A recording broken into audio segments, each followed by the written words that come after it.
It's been 4 years since tutoring got a lot of attention. As you remember, it began right about the time that COVID did, as people realized that kids were going to need a lot of help in catching up. For me, it goes back 20 years, not just four. I was one of the two people with Mike Goldstein who co-designed the first ever high dosage tutoring program at a public school in this country, at a school in Boston. In fact, we coined the phrase high dosage, so I feel a real long commitment, 20-year commitment to having districts get tutoring right. And the purpose of our webinar today is to really answer your questions. If you've got a tutoring program and you want to improve it, haven't started a tutoring program, you want to know how to, or you're looking and worried that how will you keep it going after ESSER dollars are done, we're going to provide you with a nutrient-dense session today that I hope will give you a multitude of answers to your questions. So I'll start first with money. I think that's right now the urgent question for districts, who haven't started tutoring. Where would they find the money? For districts that have a program, all we're hearing from them is they've got to scale back. We have ideas. I have 6. Probably have more next week, but as today, I have 6 ideas for you. Let me start with what I call the intellectual argument. It's not an operational argument, but it's intellectual. Second is a disruptive idea, and the other 4 are all sources of federal funding that are durable that you may not know about.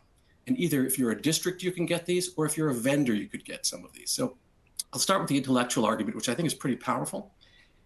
Take a look at 9th grade algebra. Kids who fail 9th grade algebra graduate at a 1/4 of the graduation rate of kids who pass it. So if you can intervene at 9th grade and increase the odds that kids pass that, you're actually ensuring that the work you've done as a district from pre-K to grade 9 is going to continue and culminate in that student's graduation.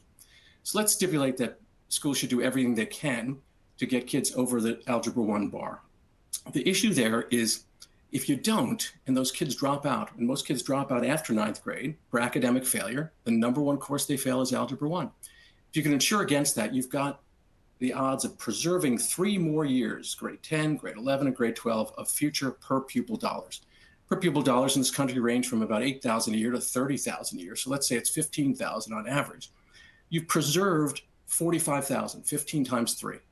You've not lost it. You have that revenue to do good work across your school system. If you hold on to that one student, think if you've got 50 that are at risk of dropping out. Think if you've got 200 at risk, times that 45,000, you've got to do what you can at grade 9, not just for moral and educational reasons, but for the financial reasons of holding on to the per pupil dollars. So an investment of $500 at grade 9, $1,000 at grade 9 is an insurance that the $100,000 you've spent will be preserved in the graduation of that student. Same is true of grade 3. And by the way, grade 9 algebra and grade 3 literacy are the 2 most important points to leverage your interventions on for 2 good research-based reasons. There's a 4x graduation rate, as I mentioned, for kids who pass grade 9 algebra versus those who fail. There's a 4x graduation rate for kids who are proficient in reading by the end of grade 3. 9 years later, they graduated at 4 times rate. So you want to intervene where you have the biggest leverage of getting kids over those bars. And a meta-study in 2016 showed that interventions in early reading are more effective than interventions in late reading, and interventions in math are more effective in later years than in earlier years. Again, converging on focus on getting kids literate by 3, end of 3, and passing Algebra 1 by grade 9. So the intellectual argument is that hold on to your kids, educationally and morally, sure, but also because the per pupil dollars that you'll preserve. Second argument is it's somewhat disruptive. It's Title I. There are many federal titles. They're all eligible. Title I, II, III, IV. But Title I is the single best source of funding by a district for tutoring. It's what Title I was designed for reading and math interventions for kids coming from experiencing poverty in their homes. So it's the best intervention. Many districts are using Title I money, but they're already spending it on something now. So if you want to use Title I money for tutoring, use a portion of it from grade 3 and grade 9 allocation and invest in tutoring at those grades. You'll have to repurpose either the people or the money, but some of the people who are funded by Title I now could make very good tutors or tutor supervisors. So we recommend you look really hard at the return on investment that you've got now in Title I and see if it might be better placed in an evidence-based tutoring program in your district. Now, here are 4 ideas that many districts, I talk to state commissioners, I talk to districts, they're not aware of these 4 opportunities for durable federal funding. New federal funds to replace the ESSER federal funds. First off, AmeriCorps. Districts can become AmeriCorps partners or vendors can become AmeriCorps partners. AmeriCorps state commissions will provide 3-year grants, competitive, but 3-year grants to fund tutoring. They love effective tutoring proposals. We've been a recipient at Saga of AmeriCorps grants for years, and where we started at a school in Boston for 8 years. You have a 3-year grant cycle. And so it will fund the cost of your labor and more, and 80% of the cost of your tutoring program will be labor. I recommend state commissions in AmeriCorps. Most deadlines of states are in January, so it doesn't solve your problem for this September, but if you file by January, and if you're approved, you can use that money for 3 years starting in the summer or fall of 25. Second source is federal work study. You're going to hear a lot about that from some of our guests today, and we're really proud of the people we've assembled to provide their insights. Federal work study has been around 60 years. AmeriCorps has been around 30, both long-standing federal programs. There's some challenges to both programs in terms of continued funding, but for now, work study is solid, it's there. And it will subsidize undergraduates at college who are receiving financial aid, so a subset of college kids, part of whose financial aid package is they've got to get a job. That's called work study. And the federal government has now recommended that districts spend not 7% of that money on off-campus jobs, but now they're recommending at least 15%. And they're encouraging specifically that those kids seek tutoring jobs.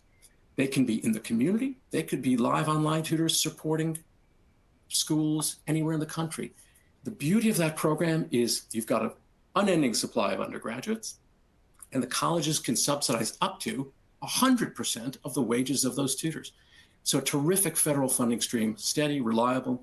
That's a labor force you want, because those are people who might actually become interested in becoming teachers. And by the way, tutoring, while it's good for kids, and it's good because it supports hardworking teachers, becomes a talent pipeline for you for solving your other pain point, which is the teacher shortage. The third area is a Department of Ed grant called the Hawkins Grant. It's really for supporting pre-service teachers. Tutoring can be a pathway to teaching. And so I encourage you, if you're a parent or a teacher, encourage your district federal grants administrator to look into the Hawkins federal funding stream for pre-service teachers. And the sixth idea is a Department of Labor funding stream, the apprenticeship program. Tutoring can be an apprenticeship to teaching. Again, I'd ask any on this call to consult with your district's federal grants person to explore those two opportunities. So money is the issue now. I've given you 6 arguments and 6 ideas to go find it, because my dream of having worked in this field for 20 years is that good tutoring continue, and then it grow to reach what I think are 3 million kids who need tutoring in this country. It's not every kid, every grade. It's the high leverage places, the grade 3 literacies, a tutor for grade 2 and grade 3, the math success, tutor in grade 8 and grade 9 math. Take a third of those kids in each grade across this country. It's about 3 million kids. They need tutoring. That's where I recommend you focus.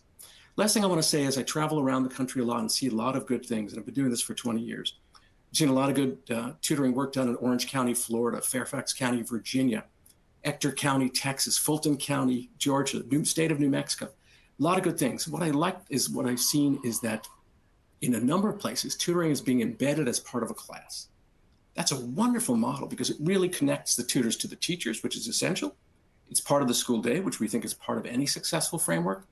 We've talked to teachers who say they didn't have it the year before, they have it now, they can't imagine the future without it. Creates a team approach, and that team approach, Arizona State University, Public Impact, really important organizations doing innovative work in these areas. What's the team of educators that can support our kids? Teachers, tutors, and others in support of kids, and integrating tutoring into the class can really be a part of that program. I love seeing tutors connecting with teachers. We visited one district where there was a little bit of a slow start in getting this off the ground and successful. The tutors met with the teachers finally. Should have happened early, but they met late. And that shifted all the conversations and created a partnership, not an us versus them kind of scenario between teachers and tutors.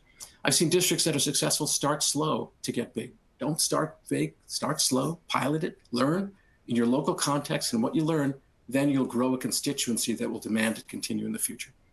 I've seen districts open their eyes to live online tutoring. I know parents and teachers hated live online COVID teaching, but tutoring is a different beast. It's not 25 kids on a screen, it's 2 or 3. It's not that kids are in their home with distractions, it's done with kids at school. It's not that the live tutors are unsupervised, they're supervised by a teacher if it's in the class, or if they're in person, they're also supervised by somebody who's overseeing the program. So districts that open their eyes to live online, you'll hear more about that from some of our guests today as well, are getting a national pool to solve a local problem. So say you've got kids speaking different languages, you don't have enough local tutors who do that. You can find tutors who speak the language of your kids anywhere in this country. And so I really encourage you to take a look at that opportunity. I see tutors getting some observations and feedback. When that happens, it's extremely important for the growth of tutors who, if they're rookie educators, they really don't know what to expect, what misconceptions kids will have. If they get early feedback and early observations, it will pay benefits over the course of the year. And again, I've seen this educator team approach across the country starting to grow, with a team of education instructors, including teachers and tutors, really support kids. What I want to say is there are opportunities for doing better. One thing is, I've talked to some districts that were paying vendors per student hour of tutoring, which means if a tutor had one kid, they were paying, say, $25 an hour. But if they had 3 kids, they're paying $75. In ESSER, I think that happened. Without ESSER, that can't happen. You should renegotiate with vendors who are extracting too much money and bring it down to something reasonable for the district. So don't reduce the scope of your program. First, try to reduce the cost of your program.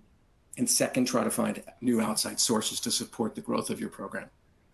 I've seen not enough inspections for fidelity. I think if you've got a vendor you want to have eyes on, take a look at it, do some observations. If you don't have a vendor and you're doing it yourself, join a community of practice, find a partner, a nonprofit partner to come and help observe and give you feedback on your program with glows and grows. I think that's very important for any program that's starting something new, which is tutoring in a school day. You need an outside eye to see how it's going.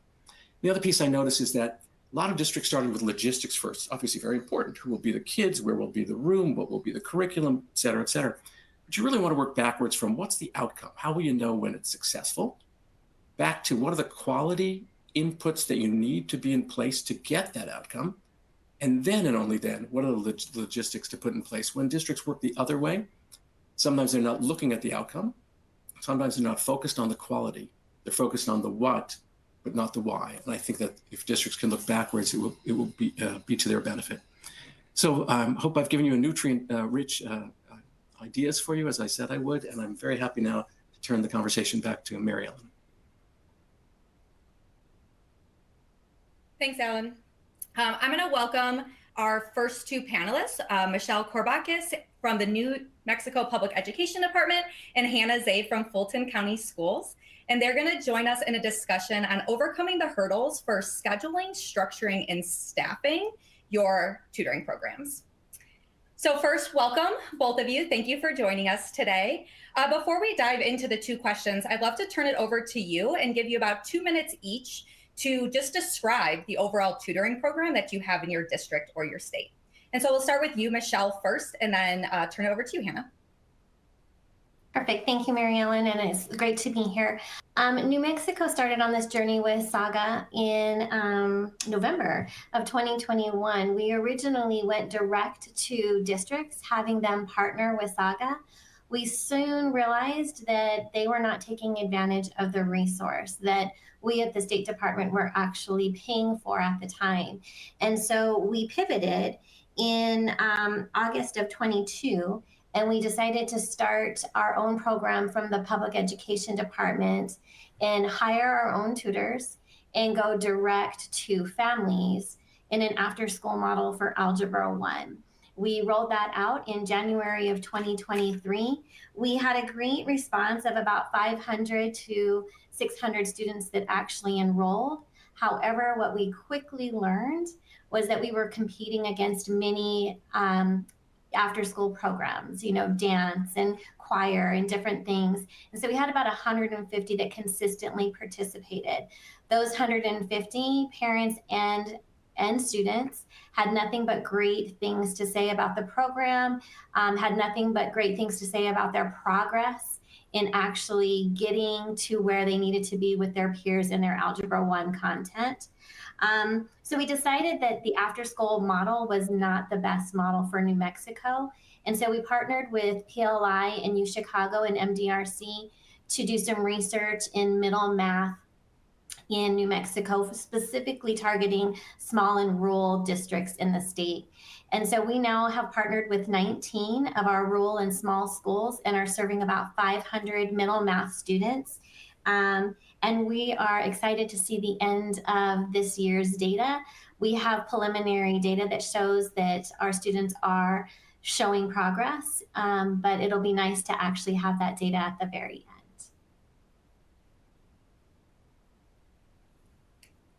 Thank you, Michelle. Good afternoon. My name is Hannah Zay, and I come from Fulton County Schools.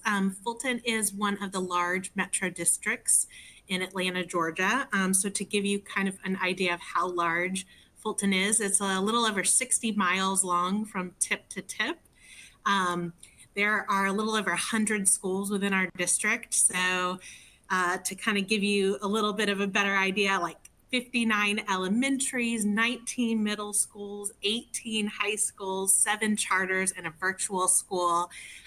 We are large and we are diverse. So our tutoring started very quickly after COVID and with the ESSER funding. We were one of the first districts to actually begin the tutoring process to get learning acceleration going and to support our students. We really have a two type of tutoring model. So we had an RFP go out for tutoring vendors in our schools. So we have outside vendors that support our district. And so with that RFP, we had criteria for those outside vendors to propose working with our students. And those were both virtual and in-person vendors. At the start, we had many virtual vendors and a few who could offer in person. And that was K-12, as well as putting one paraprofessional position into every one of our elementary schools that would offer high dosage tutoring once we came back live in person following COVID. So every school across our district was provided based on a funding allocation funds to provide high dosage tutoring, as well as extended learning and some other programs to provide high dosage tutoring in their building. And they were able to not only provide tutoring with the paraprofessional at elementary, but also utilize these vendors and these outside vendors to provide the tutoring both during the day and after school virtually, as well as some of our extended learning programs. Each of the schools were able to decide whether they were going to serve mathematics or English language arts based on their in particular needs because of the diversity of our schools. So there are a lot of different models that were occurring across the district based on the diversity of those particular schools. In 2022-23, we also decided to partner with the PLI study and MDRC. As we looked ahead at our tutoring models, we had the question of how can we continue this tutoring high dosage as well as make this work more sustainable. So in that partnering, that's where I really came in to lead both the grant management and the project management of taking some of our highest risk schools in a particular zone of Fulton County and working with the PLI study to ask what populations most need a high dosage model and which populations could use a more sustainable model of tutoring. So at that time, when we partnered with the PLI study, we first went down to 14 schools, 14 elementary, 1 middle, and 1 high school. And we learned a lot. And that was in our first year with the PLI study, a lot about scheduling, a lot about partnerships with outside vendors. This year, we took that learning and applied it to narrow down to continue with the study with 8 elementaries, 4 middles, and 1 high school as we continue this learning. Across our district, though, we maintain the high dosage tutoring to this day. Well, thank you both for highlighting what y'all have done. And what's interesting that you both said is how you've done and grown from learning that happened in the beginning to make some changes and adjust. So one of the first things that I'd like to hear from both of you is thinking about the scheduling and how are you finding the time for tutoring to happen during the school day? And what modifications, if any, did you have to make from year to year as your program either grew or changed? So I'll turn over to you first, Michelle, and then back to Hannah. So we have a very interesting perspective coming from the State Department. So we're not actually embedded in a district. And so when we partnered with our 19 schools, small and rural schools, it became a very intimate partnership in that we were able to have relationships and really work with them one-on-one on trying to figure out and support them in their scheduling and matrixing. So all of our 19 schools have done it a little differently, surprisingly. We have some that had advisory hours that they've extended to add some time on for about a 40-minute period. We have some that it comes right on the heels of instruction in a hour and 15-minute class period. They've taken half of that class period and then half of that class period for high impact tutoring. We had some that reworked their entire schedules to add in a class period, stealing time from lunch periods and time from their passing periods to kind of get that time within their schedules. So it was kind of very interesting, that process for New Mexico at our level, working with each one of them. I will tell you, we did have some districts or some schools that were said, hey, we just can't figure this out. We've got so much packed in. And even when we offered, they were still a bit reluctant. But overall, I think that everybody could see that they could embed it if they were just creative thinkers in looking at their schedules in a different way rather than that very traditional. We also have folks that are doing it 4 days a week, 5 days a week, 3 days a week. So that also provided that flexibility for them to not take students away from their elective courses. We really wanted to make sure that students were not being punished for participating. And because we did a lottery, we didn't lottery the students in the school, we lotteried the grade level. So everybody, if they had a 6th, 7th, and 8th grade, if 6th grade was chosen, everybody, regardless of whether they needed the support or not, received the high impact tutoring in our program. Thank you, Michelle. Hannah, would you like to say how y'all have done it at a district level? Absolutely. There's so many things that I would second and third and applaud, as you said. So the one thing I want to echo is absolutely flexibility. And there is not just one way to do this. So you can have a beautiful master plan in how you would want to schedule it at the district level or the state level or even a school level. But when it really comes down to it, being able to be flexible and nimble is one of the keys that we've found for success. So for example, one of the things that we learned with the tutoring is that we needed to be able to adjust once we started.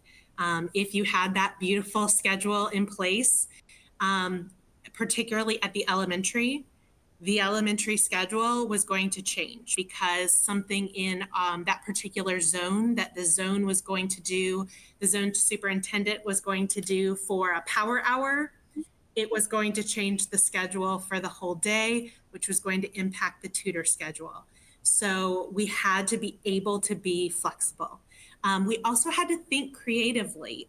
For example, where tutoring might have previously just been part of the RTI block, we wanted to think differently. So students who might have a particular tier 2 intervention, we didn't want them to miss out on tutoring in a different subject or in a different way. So maybe tutoring could happen at other times in the day. One of the things we thought about is an elementary, when we have a station rotation or we have larger blocks of time, how could tutors become part of that classroom and become part of that station rotation so that students and the tutors become part of the classroom and they actually receive their tutoring during that instructional time, but they get their tier 1 instruction.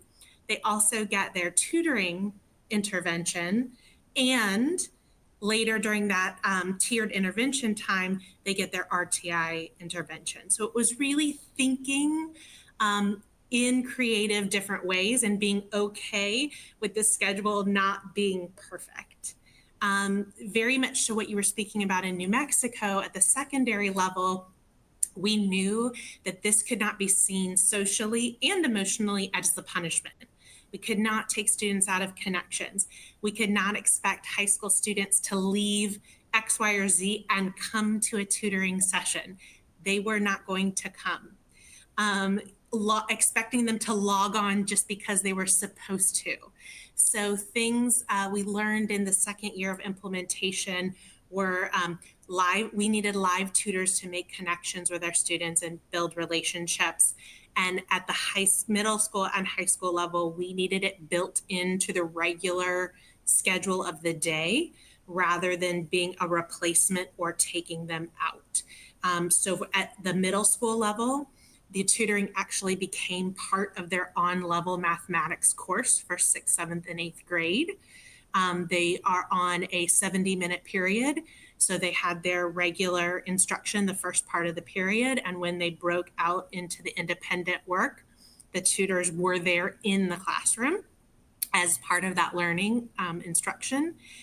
And at the high school level, it actually became, for Algebra 1, the algebra support class. So this high school is on a block schedule. So A day is Algebra 1 that all students take, and B day is algebra support, which is where our tutors and our teachers were.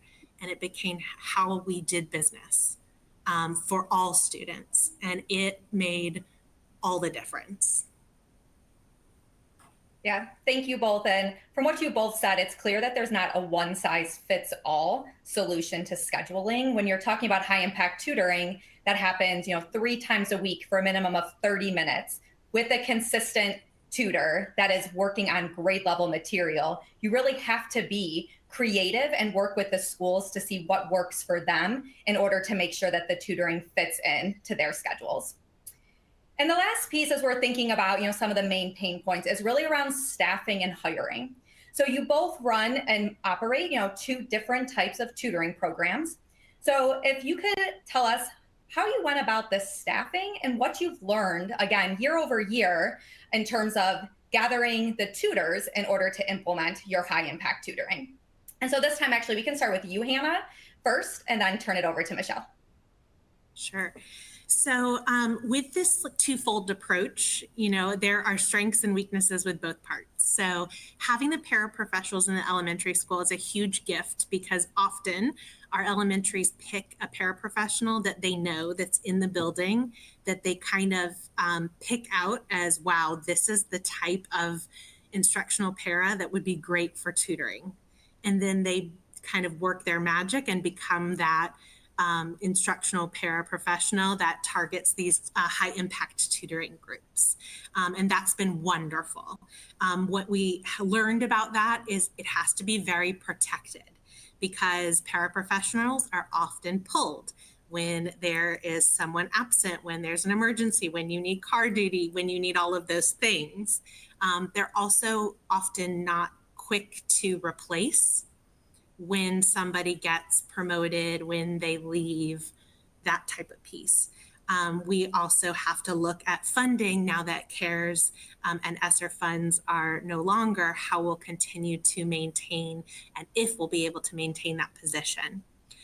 On the other side, with the RFP, we had criteria that we wanted for those vendors, and we have to make sure that we continue to know that those things are still the things that we want from those outside vendors. So what's nice is that we are not maintaining the we are outsourcing the hiring, but there's also some negatives that come with that too. What we have learned with that is that there's a key position that really needed to be added with that outside hiring piece, with that vendor piece. We kind of named it the vendor coordinator. And I think that that's the key position that triangulates the communication or the link between the district, the schools, and the vendors. It's keeping that communication and that connection about the curriculum, what's going on in the school building, how are the students doing, what do the actual tutors need. We did not have that the first year, and it made all the difference. Starting that position this year made a huge difference. And then continuing to develop that position and hopefully eventually making that a permanent position that is owned and in collaboration with the district and those vendors is a great step looking forward. Thank you, Hannah. So again, from the state perspective, when we first started to roll this out for the Algebra 1, we did have a difficult time recruiting folks. We went to our own, lists of people that we knew and, different social media, and we still found it difficult. What finally tipped us was partnering with colleges and universities across the nation. We did not stay focused just on New Mexico. We'd originally wanted to hire folks from New Mexico, but recognized very quickly that we were not getting enough folks to come out and do that. So we started putting our advertisement out on lots of social media for universities, specifically using Handshake. And then it started just to flood in. And so we have about 65 current tutors that we got from various different universities, some in New Mexico, some not in New Mexico. And what's nice is because our program is online, we can tap that market and still use them in New Mexico schools. So it really opened up who we could recruit and who we could make sure were quality candidates for being able to present that in our schools. We do want to, continue that training for our instructors. Many of our math instructors have been with us since we did the Algebra 1 and have continued to, work through the Saga Coach curriculum and the Saga Coach training and our training, and we provide some observation and feedback for them. And it's refreshing to hear a lot of our college students really appreciate the feedback to make them better.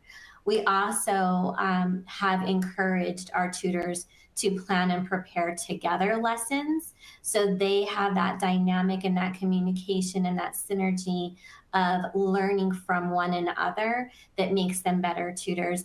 And we've also gotten additional folks that are like, hey, I'd really like to be a part of this, just from hearing them speak on, this has been a great opportunity. I love this. You should also become a tutor with New Mexico. So that's kind of been our major way of locating and finding people for our system, coming from the state level. Well, I want to thank you both for sharing your perspective from a large district and also a state level. You both are doing great work and thinking about scaling and sustaining your tutoring programs. So now I'm going to turn it back over to Alan, where he's going to continue to talk about the funding. Thanks, Mary Ellen. I want to call now out of hiding Katie Tennyson-Hooten, who is with Teach for America. There she is. Been with Teach for America, I think somewhere between 21 and 23 years, maybe 22, I don't know. It's been a long time. Katie is running a national program called Ignite, which I think people want to hear about. What we're going to focus in this segment on is the labor force issue that you've been able to generate for your program. Tell the viewers what you're up to with Ignite. Thanks, Alan. It's so great to be here. Well, we were thrilled. We did not start, Alan, like you did 20 years ago with Ignite, but we did start in the pandemic, really in response to school partners that we were already partnering with, who, reached out to us and shared, like, how else might we support? We actually asked them, how else might we support you in this moment? And we got a chance to get in conversation with kids about the virtual learning that was happening in real time for them. We got a chance to talk to veteran educators and to principals. And, what we heard from kids and students and the adults at the time were two different things. Kids were talking a lot about fostering belonging, feeling seen, feeling not heard.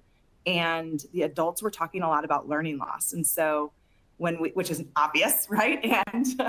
And so when we designed Ignite, we really wanted to design it with those two dual outcomes in mind, so that we were designing both for the needs we heard from kids, but then also what we heard from the adults. Knowing that when we were talking with kids, they definitely don't want to learn from me. They said they wanted to learn from a near peer. So given that, we really targeted partnerships, similar to what Michelle was saying, with college students as a way to really connect students immediately virtually with students, with college students. And we've seen this be effective in so many ways, in that there are real relationships forming. Kids are telling us that they are enjoying learning from their Ignite tutor. And then we have just like lots of different examples of that as well. So tell a little bit more about what the program looks like. It's live online. Is it part of the day? What's the model? Yeah, absolutely. So we connect, it is live online, as you say. So it's virtually, we connect a college student with 2 to 3 students who are working in person during the school day, and we connect them virtually. I would say the biggest feature of our model, because we built it with 8 school leaders at the time, is school embeddedness. We designed our model to be in deep collaboration with our school partners, knowing that's just really needed for it to thrive. And so we partner with a veteran educator at the school site who is known as the Ignite site leader. And what's been really fun is that's actually been a professional development opportunity for these veteran educators as well. So we were in St. Louis last week and heard from 5 of them, and they all spoke about this being a direct investment to leading and coaching adults, and now are in instructional leadership positions at their school as a result. But those folks are critical to launching this program because we use the school's curriculum so that we have deep learning coherence, and that Ignite site leader determines which students need to be grouped together, what are their unique learning goals, and then is positioning the fellows that we recruit, train, and onboard to be effective tutors to onboard to their school context and their school-based curriculum. So it's a deep partnership from both the Teach for America side, our university partnerships, and then also the school sites. And Katie, you're doing grades 1 through 8, is that right? We do. We also do high school mentorship and SAT prep as well at the high school level. So are you finding the experience of kids with live online tutors across the age levels, grade 1 to grade 8, different, better, worse for younger, better, worse for older? What's your experience with that? Yeah, the data, so as I was sharing you, the data is actually quite similar. Slightly like 1 to 2 percentage points lower for our middle school students, but across all of our placements, 94% of our students shared that they enjoyed learning from their Ignite tutor in sessions, and that they are feeling like that they matter in Ignite. And then 96% of students across the board said that they have a positive relationship with their tutor. So we're seeing that relationship be huge, but most importantly, 96% also shared that fellows taught them in the way that they learned best. And not surprisingly, that's possible because of the small group learning, the customization that's able to happen. And then honestly, we've tried one-on-one, and we have some placements that are one-on-one, but we see a real value when kids are in small groups with each other, 1 to 2 or 1 to 3, like the relationships that are forming between those small groups of kids. It's really cool to see. I saw kids high-fiving each other in the session, shouting each other out, saying, nice work. It's that sort of camaraderie that is also building kids' confidence, which is so important as a part of the learning journey, right? So we're seeing not only that strong relationship necessary to learn, but we're seeing academic gains as well. 93% of our schools reported that Ignite Fellows played a critical role in student academic growth. So if someone just tuned in now and they heard you say, look, kids are high-fiving, they're chatting with each other, they seem joyful, that could have been in the in-person world. Right now, the kids are in person, but the tutor is live online. So why do you think, are you still facing skepticism about live online tutoring from districts that you talk to that you'd like to grow into? What do they say, and what do you say in response? Yeah, well, and I think it's sort of what you said at the beginning, Alan. When people think about virtual tutoring, their mind immediately starts to think about what they saw during the pandemic, right? Whole classrooms of kids online with one singular teacher using a curriculum that was not designed, or that was designed for in-person learning.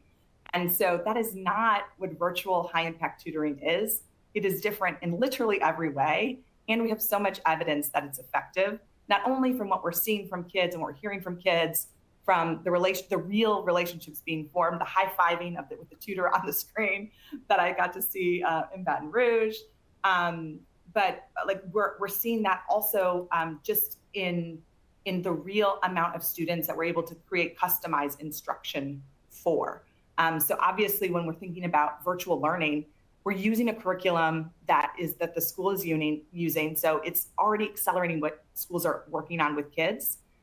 It's 1 to 3 or 1 to 2 max, right? And so they're able to get that customized instruction. It's continuous conversation. Tutoring is about practice. There's lots of practice and risk taking, right? All of that needs to happen to make a highly effective learning session. And so when I think about just how we designed Ignite, right? Like, to me, it's not whether it's, it happens in person or it happens virtually. It's really about session frequency, the total number of hours that kids are getting, student attendance, tutor attendance, the quality of tutoring, the quality of the curriculum, learning coherence, right? All of those things are truly necessary to make meaningful student learning gains.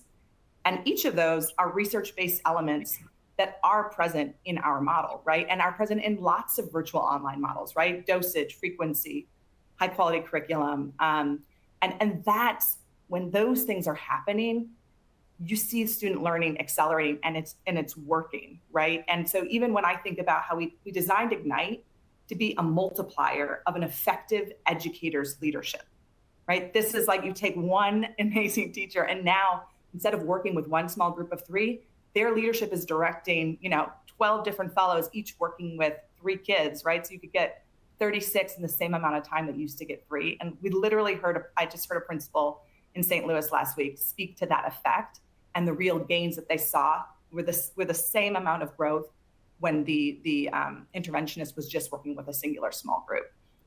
So I think that is just a testament and evidence that high impact tutoring virtually is working, provided all of those other pieces are in place. I love that you talk to kids and the adults. I believe tutoring is one of those rare interventions that supports not only student achievement, but it supports hardworking teachers who dream of differentiating and don't have the time or the capacity to differentiate as the tutor corps would do. What have you seen in terms of tutors? You've done this now for several years, wanting to become teachers as a result of this experience, because that's really, really important, that the tutor pipeline might become a teacher pipeline. Yeah, I love that you asked that question, Alan. So we have 130 first-year Teach for America teachers teaching right now who got their start tutoring virtually with Ignite. And so, not surprisingly, what we've seen is when college students get into real relationship with students, understand the opportunity, and then see the impact of their partnership with kids, it's changing their post-college trajectories, which I think is amazing. So, over the last 4 years with Ignite, what we've seen is almost half of our seniors have applied to teach through Teach for America, and we've seen them 3 times more likely to get into the program. So it's huge, and it's been really fun to see, the impact of that, starting that training earlier, the experience that they're getting earlier, and how that sets them up for success as teachers. Love it. Katie, thank you so much. I'll see you soon. And now I'd like to welcome Sam Olivieri. She's the head of a group called Step Up Tutoring, a nonprofit that's doing some very interesting work. And now we're going to talk about the question of money. Hi, Sam. How are you? Hi, Alan. Thanks for having me. Sure. Sam, take a couple minutes to tell people what Step Up does, and then you and I'll have a conversation about how you've accessed a new source of funding that I identified at the start, the work study funding stream. Yeah, absolutely. So Step Up was founded in 2020 during the pandemic in partnership with the Los Angeles Unified School District, second largest school district in the country. And the idea at the time was to leverage the opportunity, a silver lining of the pandemic, which was an unprecedented investment in broadband internet and connectivity in low-income neighborhoods, to use technology to connect humans in support of kids' academic and social emotional growth. And so it started as a volunteer recruitment effort. And so we put out a broad call to action and recruited several thousand adult volunteers in that first year. And we matched them 1-to-1 with, started with 4th and 5th graders in Title I schools in LA Unified. And it was a highly resonant call to action that we found at that time. And one of the really interesting things we saw is that while we asked tutors to make a 3-month commitment in working with their tutee, the vast majority of them stayed over the entire year. And so it's a highly engaging experience working 1-to-1, building a relationship with the student, really helping that student develop. It initially started as more of a homework help and kind of general academic support model. And they also were working directly with their families. And so we connected them using a text app called Remind, has embedded translation, and really did a lot of family engagement support and helping parents with whatever they had, whether it was around technology, connectivity needs, or just other barriers that might have come up that impact their child's ability to access tutoring. We started twice a week. And so family engagement and keeping families in the loop was very core to our program from the beginning. After that first year, and kind of as our program continued to grow, we really looked at the evidence around what are the components of tutoring programs that are shown to be most efficacious in driving student learning, while also really thinking about cost effectiveness and scalability, recognizing that there was one-time COVID response federal funds being allocated to tutoring being operated during the school day, but that was not going to be sustainable over time. So we began to really kind of explore different avenues for sustaining tutors, quality tutors, while embedding the practices of high-impact tutoring. So we adopted curriculums. Our tutors are using high-quality instructional materials, using student progress monitoring to do ongoing assessment and use that data to drive and individualize the instruction, and then help tutors make adaptations. So we ran from a program perspective, began to embed all those elements, and then also really started to look at different sources of tutors and made a particular focus on college students. And so where we have, and one of the things that we found, we started with a partnership with one college, Pepperdine University, who actually reached out to us in our earliest years around becoming a federal work study approved provider on campus. And that has now continued to expand. We are now a federal work study provider on 16 college campuses across California. And we have, this year, we'll have about 350 tutors who are working with us through federal work study, as well as a couple other scholarship programs. But we're really looking at work study in particular as an avenue where tutors, college students, mostly undergrads, are receiving pay through their federal work study award.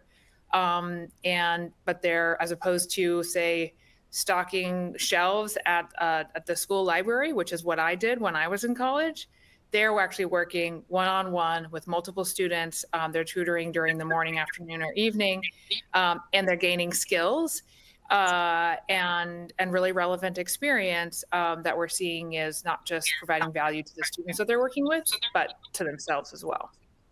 Sam, we just got a couple minutes. I want you to help districts, if they're on this call, learn how can they, either consulting with you or on their own, build a relationship with a local college, and what can they expect the college to do in terms of subsidizing the student wage?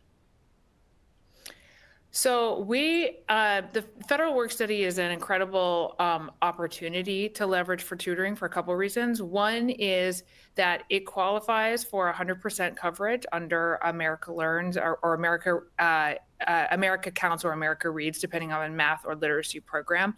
So it's really attractive. As you mentioned at the top of the call, higher education institutions are required to dedicate at least 7% of federal work study dollars to off-campus jobs. And tutoring in particular qualifies for up to 100% of federal coverage, so the institution doesn't need to pay any portion of those funds. And we have many schools that are going above that, setting a threshold to 15% or even more of the percentage of their dollars that are going to off-campus jobs, and in particular tutoring. So From a district perspective, I think there's a lot of opportunities to connect with local colleges, and it doesn't always necessarily have to be local. One of the other benefits of a virtual tutoring and live online is that it helps to where you can recruit a larger pool of college students. We're hearing from a lot of our districts that they find a lot of value in from a relational and a mentorship perspective of having their students. We work with third through sixth graders in our program, but the opportunity for a middle elementary school student to be able to work directly with a college student, learn from them, kind of see them as a mentor is very attractive for students and their schools. And having it be virtual helps you to recruit, transportation is taken out of the mix, and you can connect a larger pool of tutors to be able to staff your tutoring needs. So Sam, it's good for kids, it's good for districts to get a subsidy. Last question is, why is it in the interest of a college to do this partnership? What do they get from it? Not the student, but the university itself. From a college perspective, they are looking for providers like this because they actually have to fill certain portion of their dollars to go to off-campus jobs.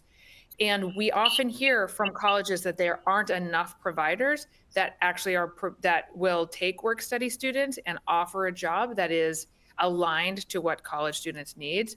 So the fact that this is tutoring, their skill development. We have a partnership with Arizona State University's Mary Lou Fulton Teachers College, so students can get a micro-credential from ASU. So it generates learning and benefits and signal value to the students who go through this. And we are filling their need because, again, they need to have a certain portion of their dollars go to opportunities like us. I also think it's good public relations for colleges at a time when many are under fire to say, look, they're supporting the youth of America, not just on their campus, but in their community, whether it's a local community or the national community of kids in need. Sam, thank you so much for your time. I'm going to turn us back to Mary Ellen to close out with some questions. Thank you again, everyone. We have time for just one question. There were a lot of really great questions that came in through the Q&A, and we do have some of our panelists going through and responding to them. One of the ones that we will end with today is either if Hannah or Michelle is available to answer this, what metrics have y'all been using for your tutoring programs to track student progress and growth, whether it's through your own tutors or through the vendors that you're currently working with? So I'll start. I tried to answer that, and my apologies if it only just went to the individual. So we use several metrics. One, we have their short cycle assessment data that we collect from each of the schools that we are taking in and reviewing and analyzing, and then having conversations with their team at their site. We also have this data assessment data that we will take as a summative assessment and analyze that at the end of our program. But what I think is even most important, rather than just the assessment data, is those weekly and day-to-day conversations that our tutors are having with the classroom teacher. Like, I cannot stress how impactful that communication is, because they're immediately providing feedback. Our tutors are immediately providing feedback to the classroom teacher on how that student performed in the tutorial session that day. And then the teacher takes that directly into instruction, and the same happens for the teacher. The teacher will then give information back to the tutor. This is how, the student performed today. This is where they're still lagging. And then the tutor immediately implements. So, outside of the assessment data, we have a pretty good system that our tutors and our teachers are consistently having conversations about the students in their session to immediately respond to the need. Is there anything that you would add to that, Hannah? Yeah, I would say in Fulton, we're tracking data two ways. One way is we are actually tracking attendance data for our sessions of students. So the tutors actually track every session that each student is receiving tutoring. They're submitting that into a district level form, so we can actually see how many sessions of tutoring students are receiving. And then the impact, like the return on investment of that tutoring, we are tracking both by the assessments that the students are taking in class, but also progress monitoring in 1st through 8th grade. We use the iReady assessment, and we have a beginning, mid, and end year for math and language arts to show growth. And there is a national percentile ranking, but also to show individual student growth. And then, of course, we'll be looking at our state assessment to compare students' growth to state standards. But we really want to see the individual students' growth. In addition, we did do impact or perception surveys with the students in the PLI study for their impression of math and how math is going for them and their feeling about working with the tutors and working in the content areas at the beginning of the year, mid-year, and then we'll have a final survey just in a short time. So we're really interested in looking at that and then comparing that also to the growth of the students. Thank you both. It's not just thinking about, growth that you're seeing in terms of grades or, evidence, but also perceptions and how students are feeling. So thank you both for sharing. And I'm just going to wrap up right now. So I just want to thank all of our panelists and everybody else who was able to join us for our conversation today about sharing all of the insights and learning from each other.